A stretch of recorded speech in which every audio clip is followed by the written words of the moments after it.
রাসূল সাল্লাল্লাহু আলাইহি ওয়াসাল্লামের অন্যতম জীবন্ত এক মুজেজা।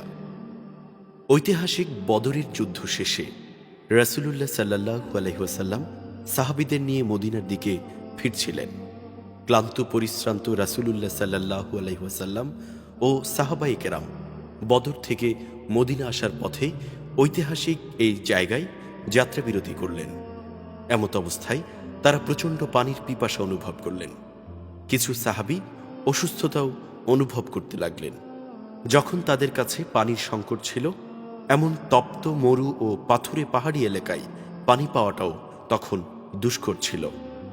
সাহাবায়ে কেরাম পিপাসায় অস্থির হয়ে পড়েছিলেন। সাহাবায়ে কেরাম প্রিয় রাসূলুল্লাহ সাল্লাল্লাহু আলাইহি ওয়াসাল্লামের কাছে পানির পিপাসার কথা জানালেন। রাসূল সাল্লাল্লাহু আলাইহি ওয়াসাল্লাম তখন একটা পাথরের উপর বসা ছিলেন, যেই জায়গায় এখন ছোট্ট একটি মসজিদ রয়েছে। পরবর্তীতে এই বিখ্যাত কূপটি আবিষ্কার করলেন। সাহাবায়ে কেরাম কূপ থেকে পানি উত্তোলন করলেন। পানি পান করতে গিয়ে তারা বুঝলেন পানিটা লবণাক্ত। তখন বিষয়টি রাসূলুল্লাহ সাল্লাল্লাহু আলাইহি ওয়াসাল্লামের কাছে জানালেন। রাসূল সাল্লাল্লাহু আলাইহি ওয়াসাল্লাম নিজের থুতু মোবারক কূপের মধ্যে নিক্ষেপ করলেন। মুহূর্তেই কূপের গভীরে থাকা সমস্ত পানি অনেকটা উপরে উঠে আসে এবং অত্যন্ত লবণাক্ত পানি মুহূর্তেই সুমিষ্ট পানিতে রূপান্তরিত হয়ে যায়, যা পান করতেই সাহাবায়ে কেরাম সতেজতা ও সুস্থতা অনুভব করলেন। এটি প্রিয় রাসূলুল্লাহ সাল্লাল্লাহু আলাইহি ওয়াসাল্লামের অসংখ্য মুজেজা থেকে জীবন্ত একটি মুজেজা। সেই ১৫০০ বছর পূর্বে আবিষ্কৃত এবং রাসূল করিম সাল্লাল্লাহু আলাইহি ওয়াসাল্লামের থুতু মোবারকের বরকতে লবণাক্ত পানি থেকে মুহূর্তেই সুমিষ্ট পুষ্টিকর পানযোগ্য পানিতে রূপান্তরিত হওয়া ঐতিহাসিক সেই কূপের পানি এখনও বহমান, জীবাণুমুক্ত ও রোগ নিয়ন্ত্রক পানি হিসেবে ব্যবহার হচ্ছে। আল্লাহু আকবার। আধুনিক যুগের বিজ্ঞান ব্যবস্থা নানান পরীক্ষা নিরীক্ষা করে নিশ্চিত হয়েছে এই পানি সুমিষ্ট, স্বচ্ছ ও জীবাণুমুক্ত। অথচ আরবের নানা অঞ্চলে এ জাতীয় অসংখ্য প্রাচীন পানির প্রাকৃতিক কূপ থাকলেও বেশিরভাগ কূপের পানি লবণাক্ত। আল্লাহ সবাইকে এই কূপের পানি পান করার তৌফিক দিন। আমিন।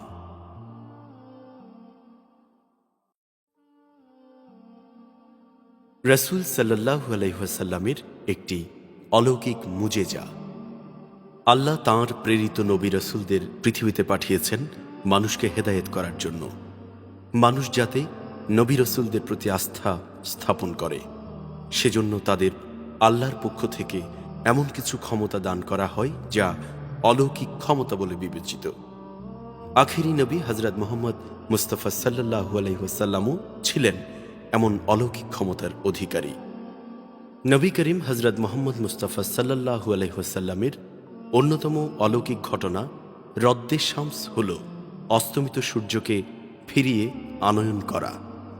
হযরত আসমা বিনতে উমাইস রাদিয়াল্লাহু তাআলা আনহু থেকে বর্ণিত আছে, একদা নবী করিম সাল্লাল্লাহু আলাইহি ওয়াসাল্লাম খাইবারের কাছে সাহবা নামক স্থানে ছিলেন।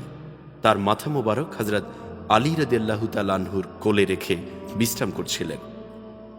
হযরত আলী রাদিয়াল্লাহু তাআলা কিন্তু আসরের নামাজ আদায় করেননি। এমত অবস্থায় ওহী নাজিল শুরু হলো। শেষ পর্যন্ত সূর্য অস্তমিত হয়ে গেল। রাসূল পাক সাল্লাল্লাহু আলাইহি ওয়াসাল্লাম জিজ্ঞেস করলেন, তোমরা কি আসরের নামাজ আদায় করেছ?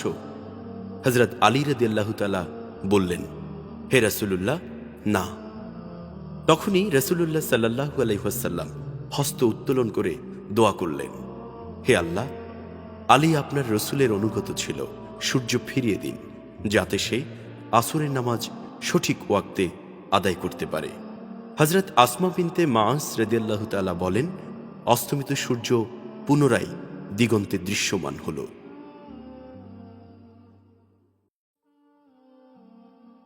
রাসূল সাল্লাল্লাহু আলাইহি ওয়াসাল্লামের অলৌকিক একটি মুজেজা। মহানবী হযরত মুহাম্মদ মুস্তাফা সাল্লাল্লাহু আলাইহি ওয়াসাল্লাম মিরাজ থেকে প্রত্যাবর্তন করে কুরাইশদের সম্মুখে আল্লাহর সান্নিধ্য লাভ এবং স্বীয় ভ্রমণকারী ও মিরাজের ঘটনা বর্ণনা করেছিলেন। কুরাইশরা ঘটনার সত্যতা যাচাই করার জন্য বাইতুল মুকাদ্দাসের বিভিন্ন নিদর্শন সম্পর্কে প্রশ্ন করেছিল এবং বাণিজ্য উপলক্ষে সিরিয়ার দিকে যে কাফেলা গমন করেছিল তারা কখন মক্কায় প্রত্যাবর্তন করবে তা জানতে চেয়েছিল। মহানবী সাল্লাল্লাহু আলাইহি ওয়াসাল্লাম উত্তর দিয়েছিলেন, তারা বুধবার মক্কায় পৌঁছবে। বুধবার আস্তে আস্তে অতিক্রান্ত হতে চলল, দিবসের পড়ন্ত বেলাও অতিক্রান্ত হতে চলল, এমনকি সন্ধ্যা ঘনিয়ে আসার নিদর্শন পরিলক্ষিত হতে লাগলো, কিন্তু কাফেলা মক্কায় পৌঁছেনি। তাই মক্কার কাফিরকুল তার নবুয়তের সত্যতা সম্পর্কে সমালোচনা করতে শুরু করে দিল। এমত অবস্থায় রাসূলুল্লাহ সাল্লাল্লাহু আলাইহি ওয়াসাল্লাম দোয়া করলেন, আল্লাহ পাক সূর্যের গতিরোধ করলেন। কাফেলা মক্কায় প্রবেশ করা পর্যন্ত সূর্য থেমেছিল।